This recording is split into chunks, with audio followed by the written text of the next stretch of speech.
Yo, Hello, hello, hello. Good evening. What's going on, y'all? It's Monday, which means it's motivation time. So for all of y'all who missed us, we back like we never left. And it's Monday, baby. It's the one day of the week or the beginning of the week. It's that slow grind. You get up, trying to get those things in motion so you can get yes, that week, flowing like you need it to flow. But this is what we're here for. This is what we do.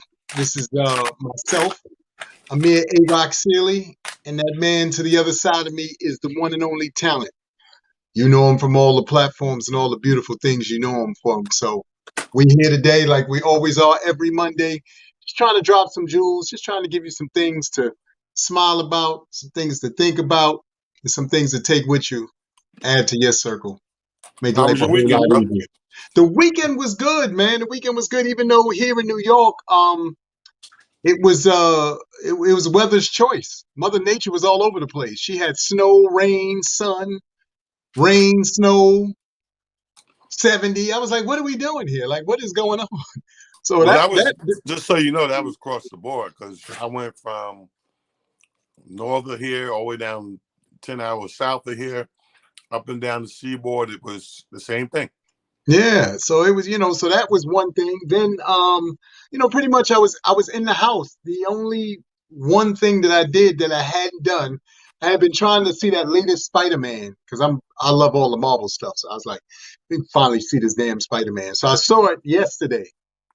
And I actually liked it. I'm It hearing was people talk good. about, I'm talking about yeah, the last one that came out. yeah, I've with been all the told you that. Spider-Man, with the Spider-Mans. I was like, how's everybody mad at this joint? I've been told you that joint was hard, B. Yeah, I You thought know the why? joint was. Because I went to see it back to back with in the same week I saw The Matrix, and I was like, Okay. I was more hyped to see The Matrix than Spider-Man because I feel like they made a million Spider-Mans, and I came out after watching both. I was like, yo, Spider-Man was better than The Matrix joint. Yeah, I didn't. I still haven't finished watching the latest Matrix, but the Spider-Man joint I thought was fire. I was like, this Bro, was dope. I it was like, was I don't know very what good. everybody's complaining about. I was like, this was They fire to made me. all that shit make sense. It was no complaints from me, man. Yeah, the weekend was great. Shout out to everything we had to get done. We was rocking socking robots this weekend and went all the way down to Kinston, North Carolina. Oh, okay. Got that done, which was great. The people were great. You know me. I get excited these days, off of my merch. I live vicariously through the merch because most people just sell merch to make money. I'm more hyped on my brand. You know what I mean? So Gotcha. the more people that got it's just comedy on their chest, their head on the hat, their hands on gloves, coffee mug in their house, calendar. I don't care. Like long as the brand is an extension, it just keeps being a bigger and bigger and longer extension of me. You know what I mean? No matter where I'm Yes. at, the brand is somewhere else. You know what I mean? You got Gotcha. 10 people in Georgia with it on it at a cookout. You know what I mean? So I get excited over that. So my weekend was good. Got back in the wee hours yesterday. Treated myself to some seafood. Took that edible. Watched a couple of shows. I didn't. I waited. I took it after like show 3. So by show 5, it kicked in. It was over. And which brings me to one of the top things I wanted to talk about on this joint. And I told it to you last time we spoke. I said, damn, I meant to bring it up, but I'm gonna remember this week. So this week I do remember, and I like my edibles. Let me start off with that. I like my edibles. I have no problem with them. Let's just like with my liquor, all things in moderation.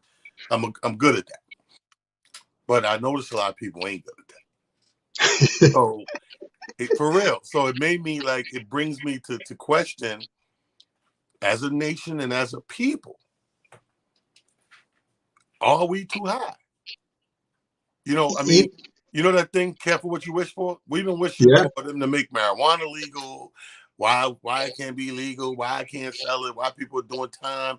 Now, the one thing I am grateful for with all of this transitioning is that a lot of people who've been wrongfully charged with crimes and years on top of years for selling weed or getting caught with weed I am happy that that part is going to be slowly but surely fixed. Let them out of jail. They're first in line for licenses here in the state of New York to sell the weed and grow it and blah, blah, blah. Love all that. However, I've always had a problem with weed my whole life of it dumbing people down. It making them too lax, burning brain cells. Perfect example is my right hand man, Aldo. When I'm with him all the time, traveling show after show, and sometimes that nigga will tell me a story. Two things that is burning his brain. He'll tell me a story and don't know he told me, right? Or forget some shit. Or I tell him, remember I told you a story, and he'd be like, "You never told me." I'm sitting there looking at this nigga like, "Yes," and then I got to go through the whole picture to make him remember. Remember we was walking.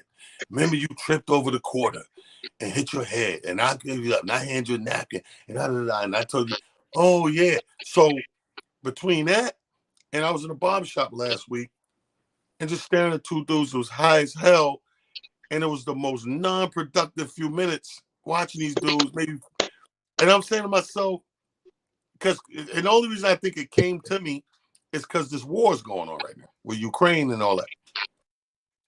I said to myself, America's been very fortunate and lucky geographically for the most part with all these wars, right?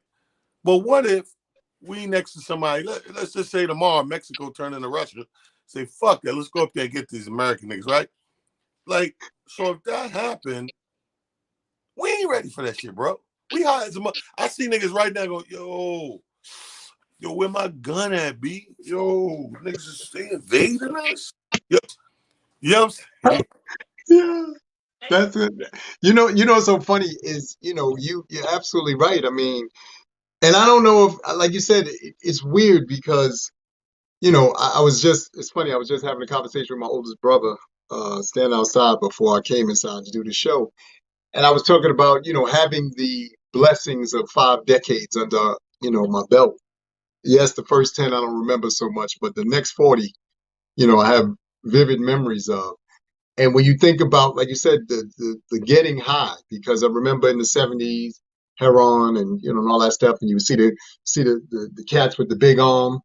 Remember when you're shooting heroin everywhere, so they got the big arm, the fat arm, or the fat leg, or something like that. And if it wasn't that, I know two gentlemen who's were fathers to cats that I grew up with who drunk themselves to death.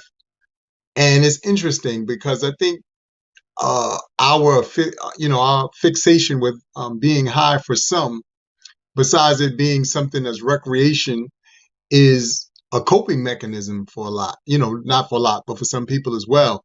And I think with the coping mechanism, people don't think to themselves that it could become, like you said, somewhat of either an addiction or put them in a headspace or in a place that now you got to, scale back from it or figure out whether or not it really is an issue for you. But beyond that, you then have the comedy of, like you said, when it comes to talking about weed, this newer generation. Our generation, came up with bamboo, was little white paper. They rolled together and, did their thing and, and made a joint. Now, you be in the bodega and you hear, yo, let me get the strawberry banana, or let me get the purple, let me get the blueberry, what you call it, which always seems crazy to me is when I hear, this newer way that these guys are smoking weed. I'm like, are you having bubblicious or y'all smoking blunts? I'm confused, but again, I'm not really in that in that in that situation, so I can't say whether what the real situation is. But at the But you're same right. time, I think, huh? like, okay, let's put this shit in a few scenarios. This is what I mean by are we too high? Like, don't get me wrong. I want everybody to be happy and have their recreational use of whatever. Even though just because I don't smoke, I don't get on people, who do smoke. You You know what I do. mean? Like that's just shit. It's just I treat it like the vaccine. We say like, hey, whatever you want to do. Like, you want to get shot, you don't want to get shot. I'm not treating you no different. All I'm saying is by observation, I'm thinking of all the serious things, in life and that we got to go through day in and day out. And then there's those extravagant extra things like what we're talking about right now, like, you know, a war coming, you know what I mean? So it's like, are we ready? Like, that's the first thing came to my mind. I'm looking at TV, I'm looking at the bombings, I'm looking at the local stand up for where they live at and all this shit, picking up arms and this, that, and the third. Then I'm like looking at these two motherfuckers while I'm watching the news, these two niggas is talking. I'm saying to myself, like, this if I was some random goofy motherfucker wanted to do something to them, it'd be easy to do. Like, they so not on their P's and Q's. They so like burnt lackadaisical, like, yo, like I was just telling on the phone, what was I talking to Sharonda? I was like, yo, I said, and you ever talk to these motherfuckers, like how slow and dragged out it is? And then they do that sound like you about to, like you supping up your own spit, like, yo, B, I got the, yo, when I'm like, what the fuck is wrong? Like, what the fuck is wrong? Like, I think as a nation, now here's the thing. Once you made this shit free, I think we're too high, but how do we regulate it?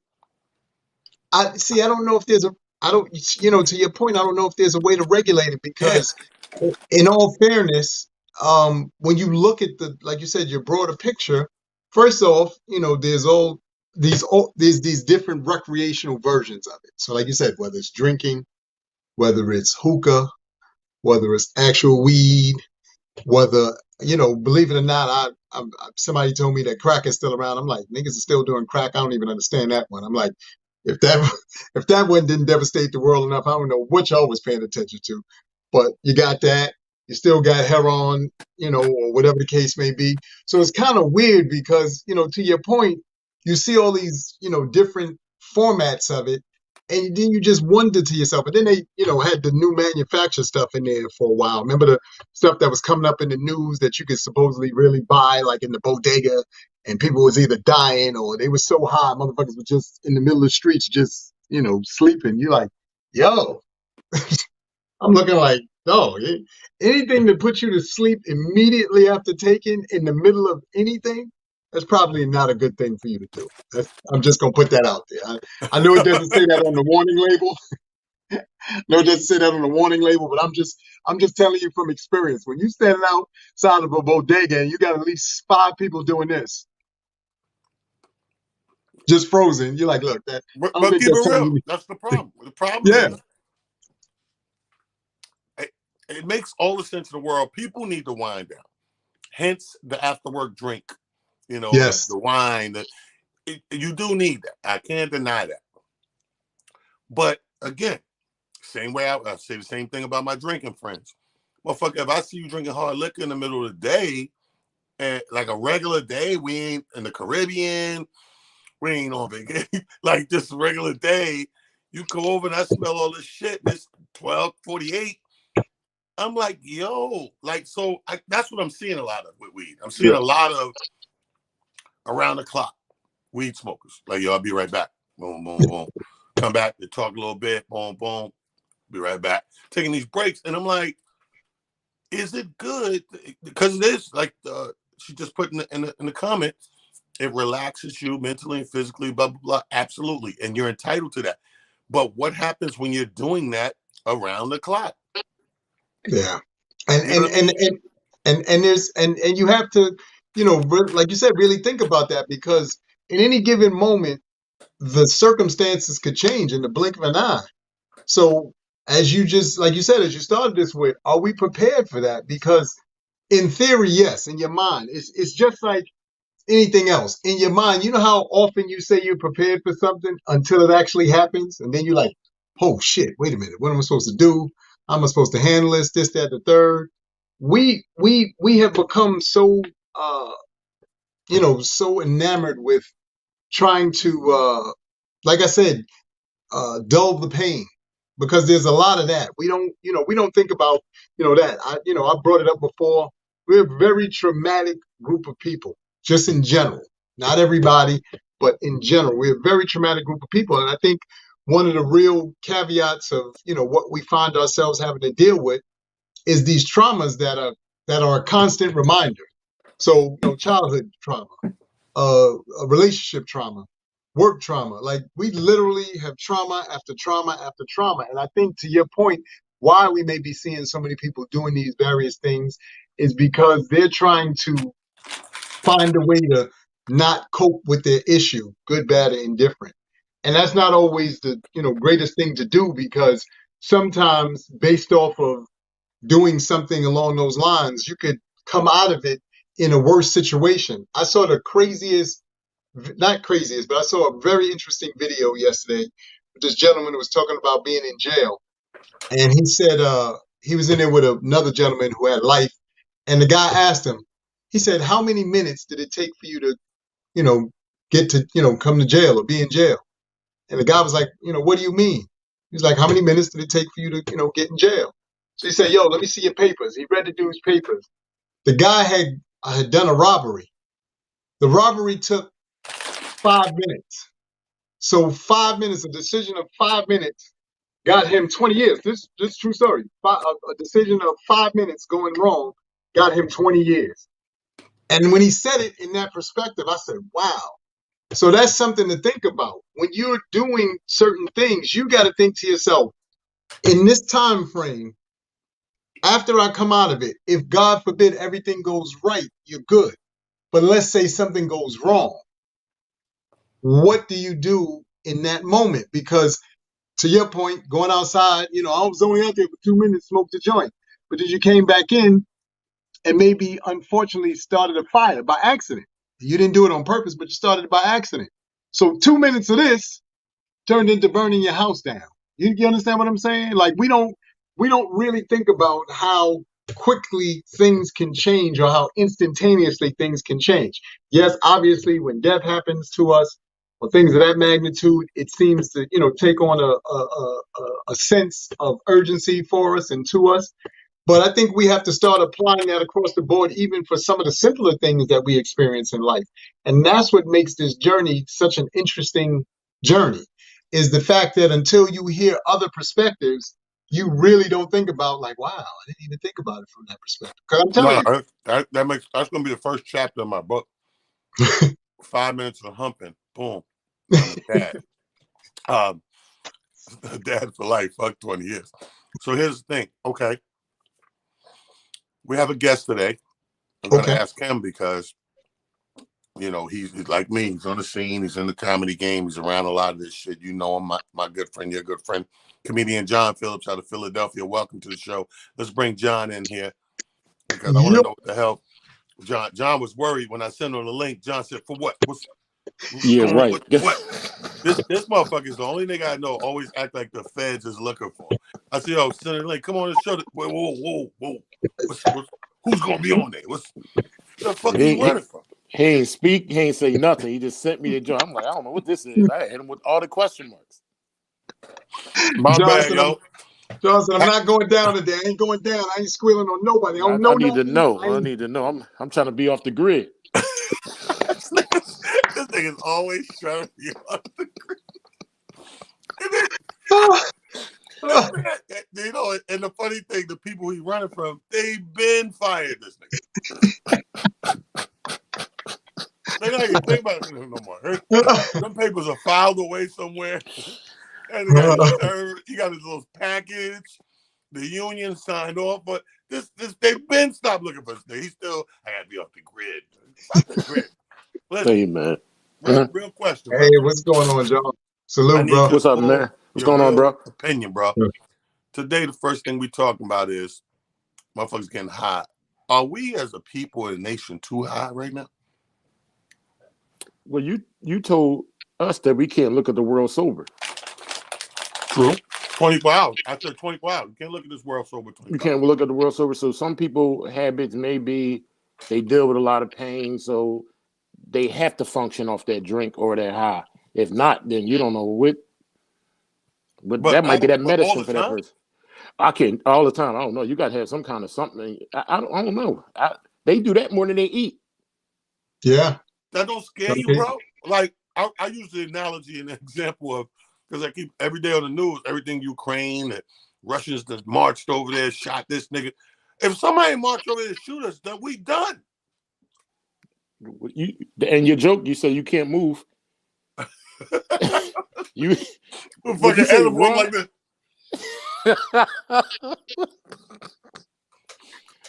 But see, I'm smart enough to know all things in moderation, right?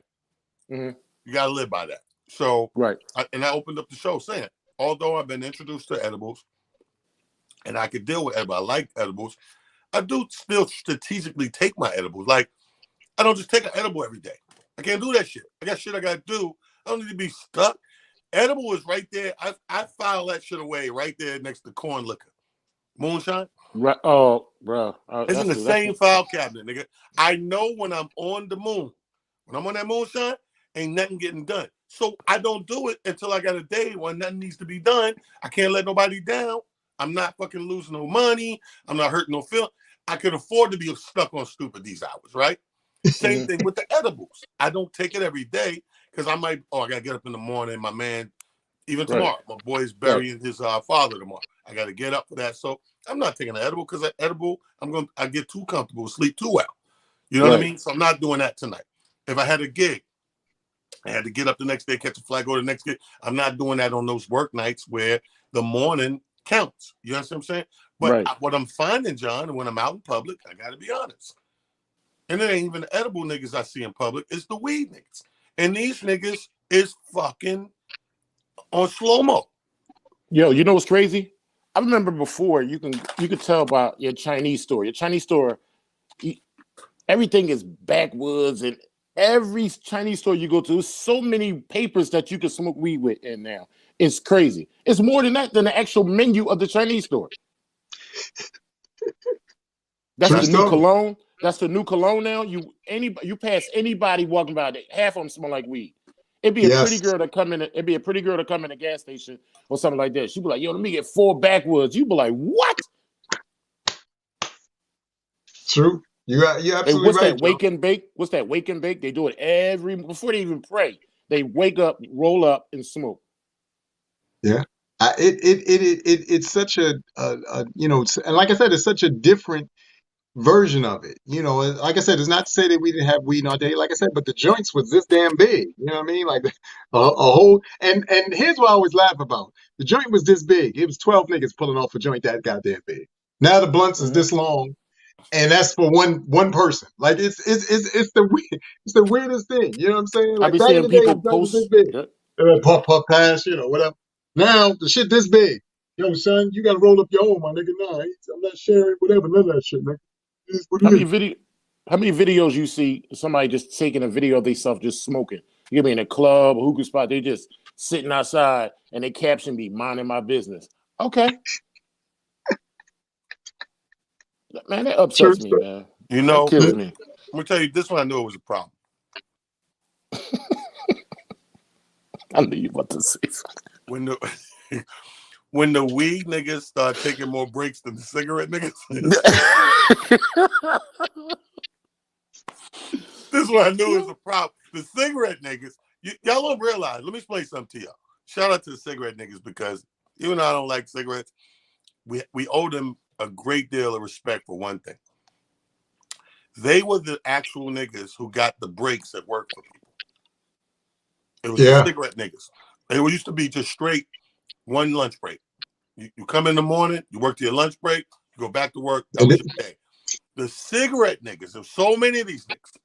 It was like that one break in and up because it was the addiction of the nicotine. So they fought and the labor laws changed. And depending on where you work at, you get 2 or 3 20-minute breaks on top of the lunch break. So we owe the cigarette niggas, the ones that's going to make it, we owe them a big, apology for that and a thank you, a big ass thank you. But this is why I knew it was becoming a problem when the cigarette niggas start taking more smoke breaks than the weed more than the cigarette niggas. The weed niggas, I'll be sitting somewhere in a bar, I watch the weed niggas go out there in a 2-hour time, they don't went out 4 or 5 times. Yeah. And the cigarette nigga went out twice. I'm like, yo. It's a different. It's a different. Like you said, it is like I said, we're in an addictive country too. Let's be fair. Everything is an addiction here. Food is an addiction.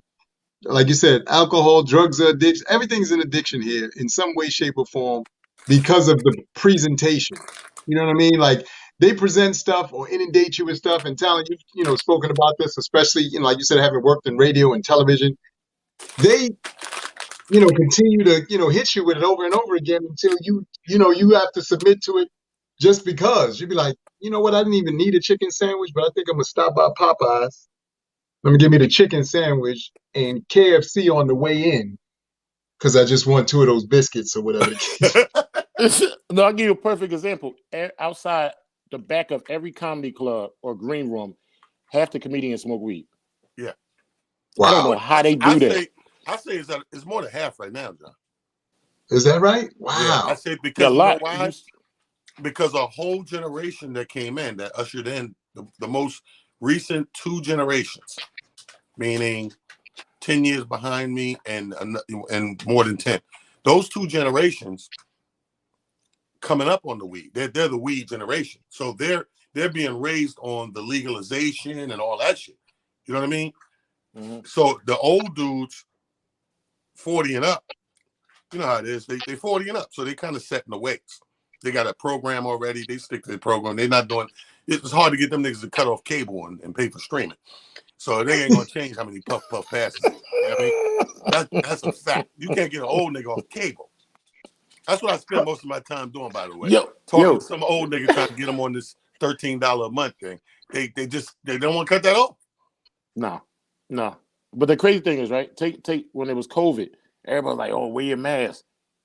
5 dudes passing the weed around, lip, just just. I'm like, you don't care about your life. Yeah. See what I'm saying? Well, the caring about COVID is out the window. Like, I'm so mad because every day for the last 2 weeks I go somewhere, I feel like I'm wasting my mask. It's in my pocket, but as soon as I get to the place, put it on, I look like the dickhead. You know what I mean? I'm the nigga in corduroys at the swinger spot. Everybody naked. Here I come with a 3-piece corduroy suit on. Nigga mid fuck, sweating. Look over to the door. What the fuck is this overdressed nigga? So that's who you are now with the mask. Like you show up to the places, and let me go do my thing. And I'm talking about even with like this, the shit that's bothering me. Again, how you want to run your business and establishment on you. You want to demand the master enter, cool. Give me 1 second. It's so good, cool. But I don't like the people that put the sign up. So I think I'm on one page, but nobody's enforcing it. It's just a sign up. It's a small sign up for no reason at all. Right. That's kind of tug of war on my emotions and shit of what I should be doing. You know what I mean? Then you sit there, you leave your mask on, and everybody now you caught in the rock in the hard place. Like everybody looking now, you're the odd man out. Like look at this nigga. You know what I'm saying? Like so, I don't know. That's one thing I don't know, but it came to me. It's a thing I think over and over and over again. But it comes and goes because I don't smoke weed, so it don't stay. But then Tuesday when I was in the barbershop, I'm fucking sitting there, and the news is on with the war and the showing some bombings and the more importantly the real inspiring moments of the locals or people that came back to Ukraine just to pick up arms and fight for their, all that shit's uplifting and inspiring. Right. And then out at the side of my peripheral hearing, it's 2 weed niggas hiding a fucking kite. Ain't talking about shit. First of all, they're talking -1 mile per hour. They think, yo, tell you, fam. I said, boy, tell you right now, good thing I'm watching this on CNN. Yo, why you say that, OG? I said, because if they was coming in here right now, we don't stand a chance with you 2 fucking limp biscuit high niggas. Yo, I can see your stupid ass slow niggas right now talking about, yo, so where my gun at, B? Oh, niggas want it. Y'all got the wrong house. Yo, I'm telling you all that shit, they done murked your ass. Yeah, you're right. It's scary. It is really scary. And it's not only that, it's the trying to process in that moment too, because when you hide, you start saying things that don't even make sense in any way, shape, or form. That's half the young boys in the world, though. That's half the young world. All these cities that got the real high crime rate, these guys wake up, they smoke because they can't deal with regular life. So they smoke and think they know it's no, in their mind, it's no way out. But to just get high, I might as well hurt somebody or because I'm hurt. And that's how they look at it. Now, see, that's one. I know that dimension. That's one dimension. But all these niggas that's getting high is not. I know that guy you talking about. But all these niggas ain't that nigga. Like some of these niggas are. Put it for example. I don't want to snitch on nobody, but you have before when I got to do you. No, I don't want to snitch on nobody, but I've went downstairs to get packages from Amazon and UPS and fucking Post, and niggas be lit. Yes. I got deliveries. Remember when in the heat of the fucking pandemic, when I'm playing all the music and I'm doing all the shows, and I'm just, hey man, just send me some tequila. And so niggas send the Drizzly and whoever delivered tequila, at least 2-3 times a week. I'm taking in order tequila from people appreciation. And every other time the nigga deliver it, yo, fam, yo, let me see your ID, yo. Like standing down there, something that takes 2 minutes. I'm down there 20 minutes with this high motherfucker. Yeah. I say niggas so high because they put your ID in the thing to verify you, right? I said nigga so high one time. I'm down there like 15 minutes, no bullshit. I was like, here. I said, you need an ID, right? Yeah. I said, yo, it's an old ID. You might have to put it in manually. Nah, gee, I got it. It's the phone. Let me see the shit. This one. I seen a nigga do this. I swear to God, gonna fuck you up. This nigga did this shit. Yeah. Hey yo. First of all, you ain't swiping shit. It's an ID. This nigga he treating like a Nintendo, like an Atari cartridge. But I'm telling him, fam, you gotta type it in, man. You keep trying to scan it. I'm like, nah, B. But my point is, to John's thing, this is a person in the middle of his workday, John. Yeah. This is not the guy that gave up and said, fuck the world, ain't nothing gonna happen for me. That guy's out there. I could go a few blocks over right now and grab a few of them if I need to throw them in the truck and go to Home Depot, fix some shit. They out there just like Home Depot with the gualas. Them, right. I know that nigga. But then there's the other dude who does have the job, who does got to get up every day, 5 days a week, and put some food on the table for his family. But still, in the middle of the serious part of the day where he's delivering or working or shit, even in the kitchen cooking, back of a West Indian joint or a pizza joint or a Chinese joint, they get high. And do you think it's a mental thing that they just have to, they program their mind to wake up I just got to do this. And half of them don't even have to do it, but they just. I think this. The positive side of me thinks that it's a feel-good thing that when people do something that makes them feel good, they're encouraged to do more, right? I do know that.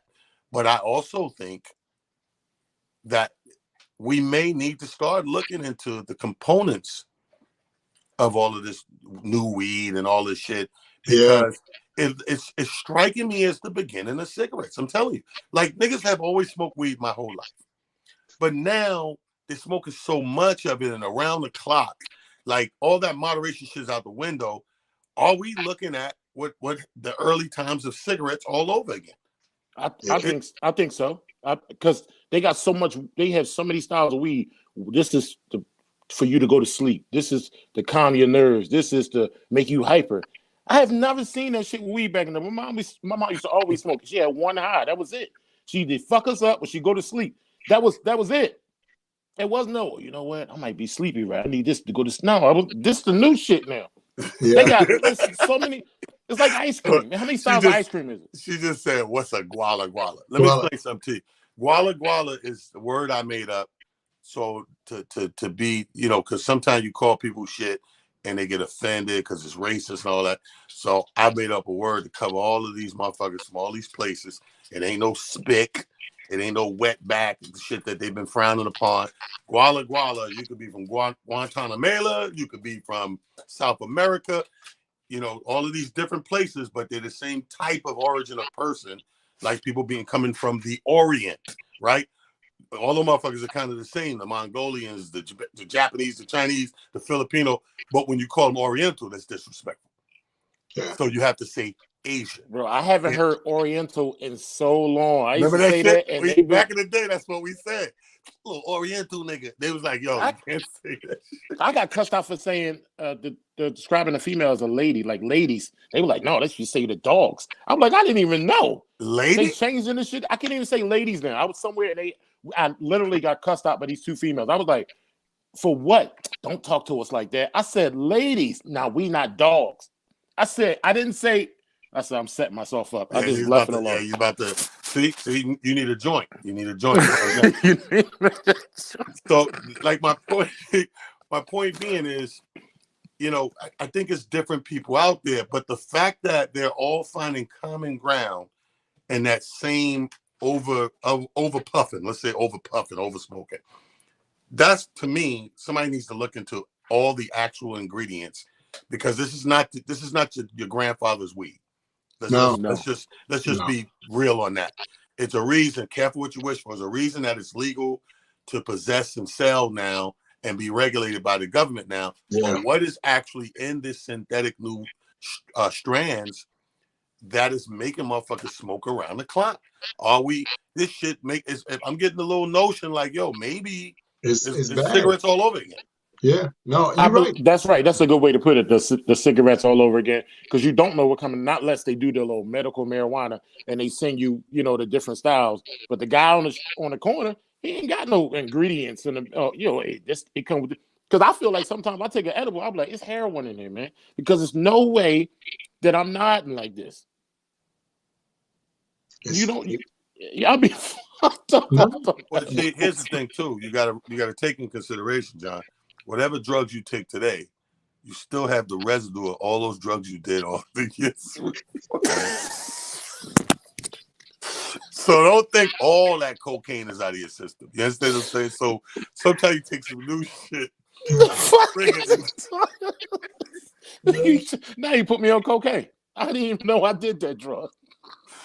Yo, my nose too big. My nostrils too big for all that. I can't do no booger. Did I ever tell y'all the story about the nigga following me in the bathroom with the cocaine? Yes. Hey, yo, I ever tell you that shit, Amir? No. So you know my local bar where I took you to get a birthday drink? Yeah.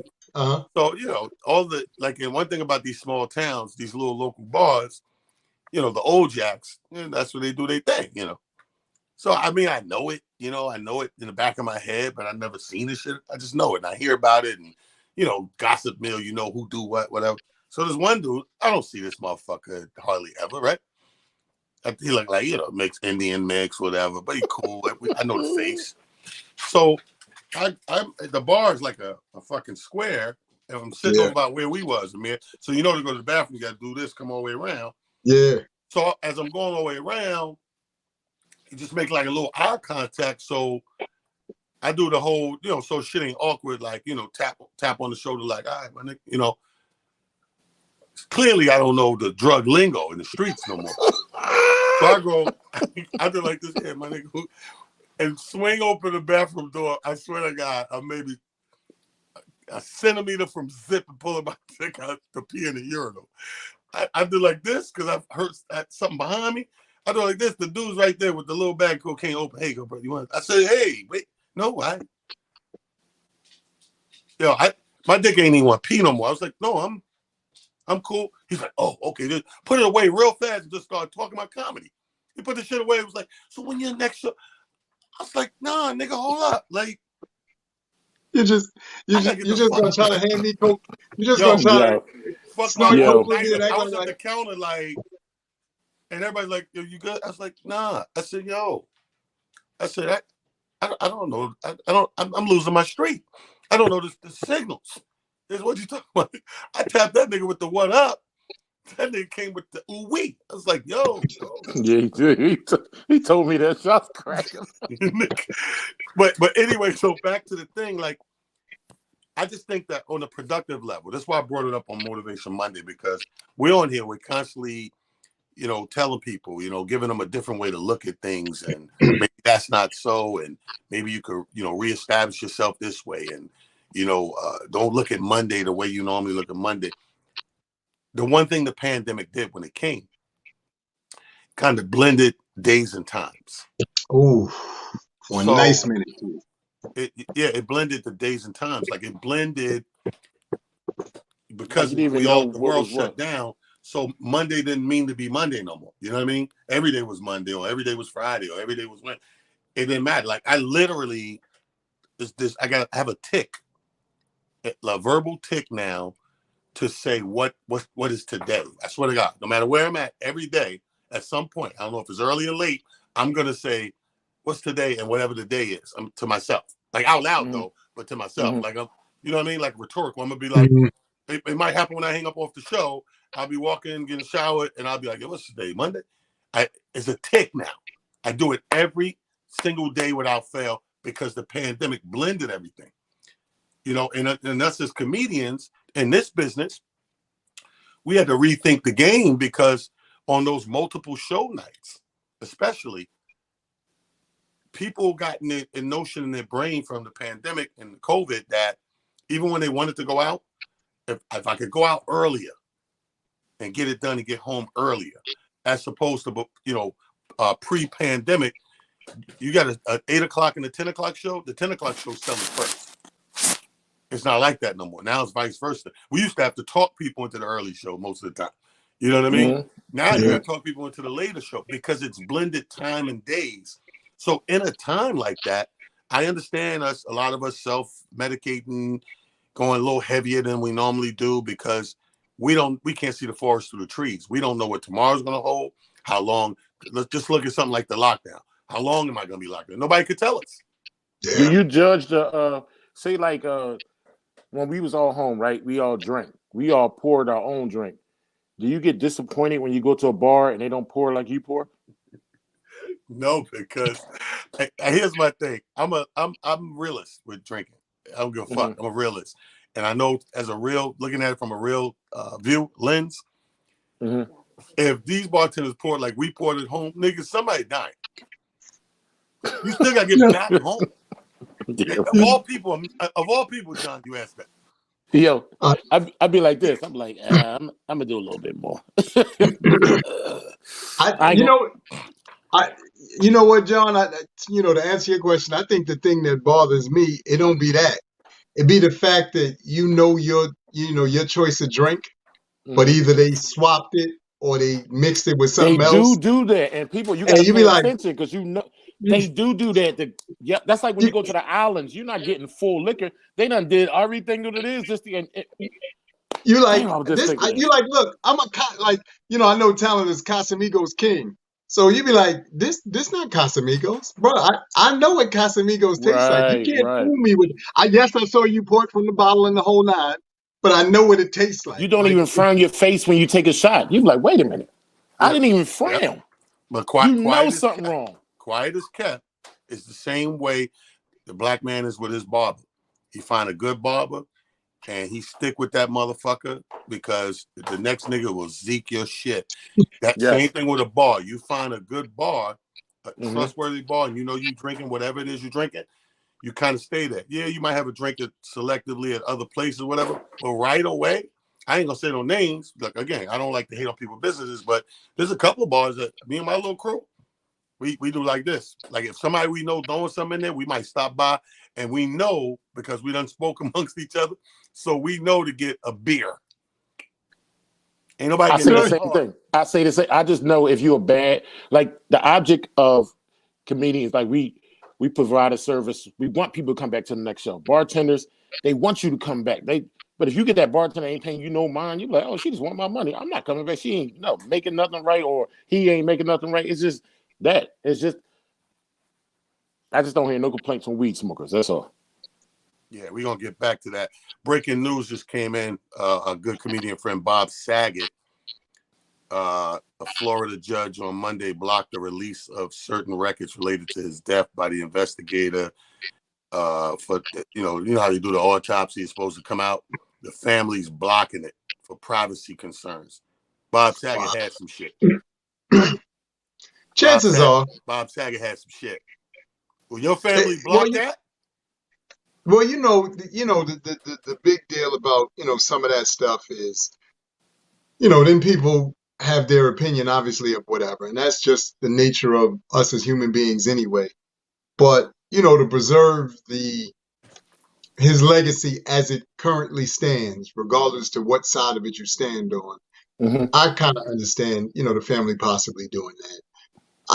But my thing Fuck is, that, yo. Fuck that, yo. no. Because at What I first was it going was to say head, though, because it was head trauma at first, right? that's what they were saying. First of all, hold up. If we can know Napoleon had syphilis,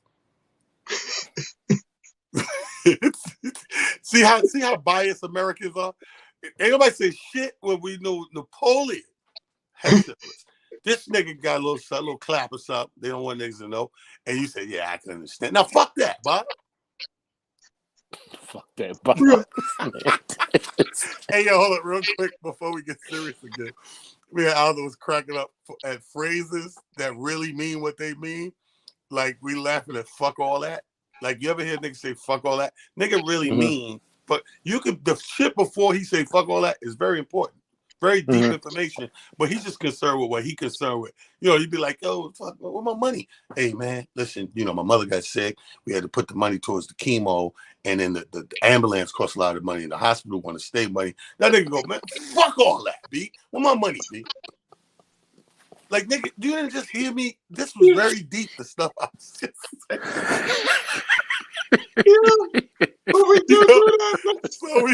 So we ride by we're on the highway and see a fucking a cemetery, like it's a real old cemetery, and clearly nobody's upkeeping this shit no more. So the land is like lopsided, fucking tombstones and live. So I'm laughing. I'm like, nigga, that's not fun. That's fucked up. Somebody mother in there, man. Somebody mother in there, lean the fuck over on the next body. Shouldn't even know this nigga, right? This nigga, oh man, come get me. So the nigga's like, yo, fam, come get me. Got bodies turning on bodies. Who's in charge of fixing this shit? Nigga be like, sometimes it rain and in the mud and the way the dirt is, it feels, man, fuck all that, B. Fix my mother, B. Fix my mother. Nigga, when I tell you we was fucking crying, because that's the real shit. When you hear a black person say fuck all that, they really negating everything before that. Fuck all that. But that come with comedians. When you get to a show and he ain't got your money, you be like, look, man, ticket sales ain't go right. Sorry. Comedian go like, man, fuck all that. You supposed to have my shit. You supposed to have my shit. Oh shit. When I tell you we laugh so fucking hard, man. This is a comedic pause, man. But no, so go ahead. You was about to say about the family and the remains. No, I was going to say, about the family, sometimes, depending on, like you said, obviously the situation, they want to preserve, the legacy or what people's perception of that, person possibly is or could have been. Right. And so, I do understand it. You know what I mean? Like if for instance, like you said, let's just say there was some, things that came up from a sexual situation and or, some drug related things that, like you said, you mentioned on a different show that you had met him, and he seemed like a relatively cool guy, whatever. So, people are really trying to remember him as they picture him in their head. You know how it is. Sometimes, they always say it's kind of rough sometimes when you meet your idols because sometimes they don't live up to, what your perception of them is. And the problem is, you guys know this because y'all are both in comedy. What you do on stage is not necessarily who you are. It's one version of you. So you got to separate them like, yo, that's what I do on stage. It's how I make money. It's how I survive or how, feed my family. However, I'm regular as they come. But people can't see that because most of us assume or perceive once you have a public persona, it makes you different, makes you off-limits. I was going to play devil's advocate and say to you, is that what we sign on for? When we say public figure and we're a public figure, we kind of give ourselves to the public. Pretty much your life is publicized. You know what I mean? Mm-hmm. So you kind of sign up for that. I don't know. I understand both sides. I understand just being human and your family saying, you know what, but what do you expect when, because it's a catch-22. You cool with being public with the announcement of. Mm-hmm. That went big. You know what I mean? And they rolled that whole thing big. Yeah, Bob Saget passed away, famous comedian actor, and they'll jump on. Yeah, they'll issue a statement and everything. You know, and play their part. With our family's mourning right now. Thank you for the love during this time. Blah blah blah. They give you all that, and then it'd be these other little pieces along the way. Like, hold on, you know, we don't want that out there. You know what I mean? Yeah. Is that right? I don't know. I understand from both perspectives. I understand as a family member and how they may feel about it, but I also understand the person on the public side. They go, well, wait a minute. You know what I mean? Right. Because let's think about it like this. We live in an era of GoFundMe. Every fucking body throw a GoFundMe up every chance they get. Mm-hmm. And I can't give to every GoFundMe. I can't. Right. It's physically impossible. But everything I know, little Roan can't find his sneakers. We started to GoFundMe. Started about 1,500. Support the cause and you know these motherfuckers. And you like, dang, do I send $50 towards Roan sneakers or? Right. I'm looking at two GoFundMe side by side. Breast cancer and little Roan sneakers. Fuck Roan sneakers. Fuck all that. Fuck all that. You know what I'm saying? So we live in that era, so I understand both sides just to play devil's advocate on the Bob Saget thing. But I just think I know how a lot of people are gonna feel about it. It's like anything else. When you stand up or fight for something, there has to be a reason. So you making people more suspicious, like, yo. What really happened? Why they want to block the thing? Blah blah blah. I don't think somebody gonna leak it. Somebody gonna leak it. But I don't think people give a fuck though. No, right. I was thinking that myself. I was like, I don't know if this is one of those situations where we definitively care, and that's not to say anything against Bob Saget. In our community, yes, we know him. We know of him, and so forth and so on. But it's not the same as somebody who we really knew and grew up on, and we treasure like that. You know what I'm saying? It takes on a different connotation. No, when you see that. When I say not care, I'm thinking along the lines of when you pass, you know what I mean? All those things that could bring you down or people judge you and make you feel fucked up as living, I think like people don't care. They don't hold you to it, in other words. You passed. Mm-hmm. It's just like any one of us. If we know people right now owe us a couple of dollars, but if they pass, that's that end all be all where you kind of got to let that money go. Like, something really wrong with you if you go looking for people who knew the nigga. Like, yo, I know you knew him. It's fucked up what happened to him, but listen, nigga still owe me $100. And then the person looking at you like, yeah, but he died. No, I know he did. But y'all was tight. The fuck out of here. So it's like that. Like if some medical shit come up, all you do is go, oh, you'll have a notification like, oh, word, and then you move on. Like that's just me. Like I don't think it's that deep. I think when you block the injunction in and doing all that, now you're making it deep. Like, you making people like me, like, yo, what's up? Why y'all? What you trying to hide? Yeah, right. I agree. You know what I'm saying? It's like going to somebody's house. You ain't even going to go in. You're going to knock on the door. Yo, we out here. We let you know we out here. But if a nigga open the door and go, you can't come in here. You be like, what's in there, yo? Right. Now I want to go in there. I wasn't going in there, but why I can't go in there? Yeah. Now you right. In there, I must see. Yeah. So that type of thing. Anyway, John, thank you for coming on the show, my brother. No doubt, man. Salute, brother. We're gonna let you go enjoy your cocaine, brother. Listen, be careful. All things in moderation. What are you talking about? Ladies and gentlemen, name 10 comedians that do booger sugar, but we won't do that. Yo, thank y'all for having me, man. Y'all. Love you, my brother. Sir. Peace, All right, salute, too, all right. Oh man, that was fun though. But I mean, at least I know I'm not crazy. And is a thing that we're seeing. You know what I mean? Like we all see. No, it's definitely a trend. It's definitely a trend. Yeah, I think you're comparing it to cigarettes is even a very viable comparison, especially like you said in this current format and climate of the world. It's interesting because, like you said, and then there's the offshoots. Like you said, there's the possibility of it being more than what we think it is because of It has to be, what, Amir. you It know, has to be. because if I'm not mistaken, and I could be wrong, some of the deaths that we're hearing about, are they not weed related based off of a certain drug that's part of the weed thing? Because I keep hearing it's something with a F or something, pharmacide or something. You Keep talking hearing about all of all of fentanyl? these Fentanyl. fentanyl. Yeah.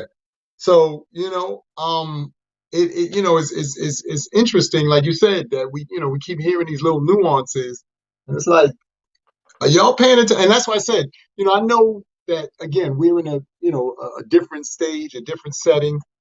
I'm also very mindful of this because, like I said, coming up for me, the real reason why weed was never a big thing to and for me is because I remember in our era, not that they don't do it now, but there was the lacing of the weed.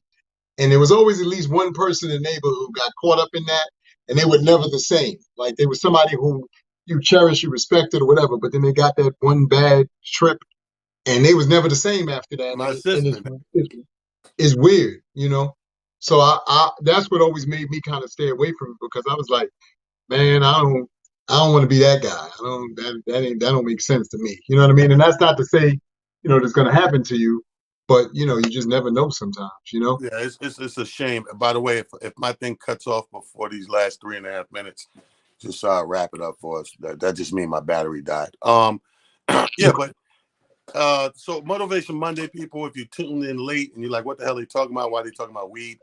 The question of the day was, are we as a people or nation, however you want to look at it, are we too high right now? Are we too high of a nation? Because careful what you wish for. We've been crying and moaning for decades of why weed couldn't be legal. It's not a real drug, and it ain't like this one. It ain't like that one. People should be able to smoke weed on their own. We done sit through decades of this argument back and forth. Now we finally making some overall, in this nation anyway, progress of it being legalized, not only to smoke and carry, but to sell as well. So now that the government is doing all that, and we made these steps forward with the weed revolution, if you will, are you noticing the intake of people too much? Like me, myself, the people that I know that smoke weed, I would say 8 out of 10 of them rock around the clock. And I don't think that Yeah, nothing around the clock is healthy. Nothing. I agree. I think you're absolutely right. I think it's definitely something to keep our eyes on. I think it's definitely something to watch. And I think that it's, something that we have to, kind of see what uh going forward, how we're going to handle this. Because to your point, if it's not just the practicing of it, it's the ramifications of it. Yes, thankfully, in the last 2 years, we've all had to wear masks, this, that, the third. But now we're coming out of the mask situation, which means your sense of smell and all that stuff will be, much more privy to what's going on in and around you. And that is always something, like you said, to kind of think about. You can't hide it with cologne. You can't hide it with perfume. It kind of, has its own, weight to it. And I think that we have to, like you said, be mindful of it and understand that, It's it funny. might be. It's funny that you brought up cologne because that was one of the things that stood out to me in the barbershop. Now, this dude, my man was, we talking, whatever. And he, clearly seemed a little off of the thing, and he's so dingy or dirty from top to bottom, but not a dirty like a bum on the street, like a dirty like I'm coming from a blue collar job. But when I lean in to dap him, motherfucker had some good cologne. I said, what kind of fucking weed is this that let you get oily and dingy and dirty, but got the fresh cologne still popping off the neck?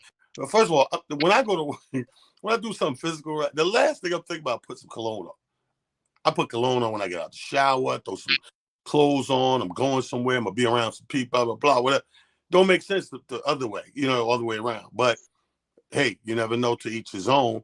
I'm just saying, like, what made me think about it is obviously was a perfect storm timing of the news with the war, sitting in the barbershop and hearing. So I'm hearing the news and I'm hearing this lingo over there, and I'm looking at it, and then it just made me do what I do with people watching and say to myself, like, dude, these are not the only, this ain't the only time. It just hit me in that moment where I'm like, we ain't ready for a lot of shit if it come. Yeah. Because most of the cats are, we blazing. We're not, like you said, we're not in the right headspace. And that could be, like you said, not only very detrimental, but it could, be a real demise for, a number of us. Well, guys, I'm looking. We know we doing this show. I'm not getting high before the show. Yo, where was you yesterday, T? Oh, man. Yeah. I took an edible. Why would I do that? Like, that's what I'm saying. Like, yeah. It's very, very interesting. Well, looking at my Gucci, it's about that time. It's Motivational Monday, y'all. It went that fast. It's almost like we was high. Start off, took a quick hit. We looked up. We like, it's over. It's over, G. It's over, La. But yeah, this is Motivational Monday. This one was a definite good opportunity for us to, do some offshooting and to understand that motivation comes in all formats. Yes. It even comes in the format of understanding that whether you're using drugs recreationally or using drugs actually to deal with trauma or, some other things that may be going on in your life or in your world, first and foremost, utilize it the right way. So understand that if you do, have some sort of habit or if you have some sort of addiction, please be mindful of it. And if you need help, obviously get help. If you see and or know people in your circle who you think may, need, just to see what's going on, be as helpful as you can where that's concerned. Sharing is caring. And more importantly, us doing the right thing, meaning finding out whether or not a situation requires further steps, is always a very, very great way to always stay motivated and always put people in the best possible position to win. And that's what we're about on Motivational Monday, making sure we have things in place, tools, we have mind frame and mindset that allows us to do what we're supposed to do, which is motivate each other, sow into each other, and most importantly, just be the best versions of ourselves we can be. So with that, I'm going to say thank you as always to the beautiful people who chime in every week and who share our show. And most importantly, I'm going to say salute to my partner and co-host Talent and to the man who's behind the scenes who we don't talk about enough, but y'all do hear us mention him, Prophet Pete, who produces the show. I want to say thank you to him. And again, God bless you all. We thank y'all for tuning in. It's nice to be important, much more important to be nice. Take that with you, use it. I promise you, open all kind of doors that you never thought possible. Might see you midweek. If not, I'll see you again on Friday. Let's make it happen. It's Motivational Monday, baby. Let's do it.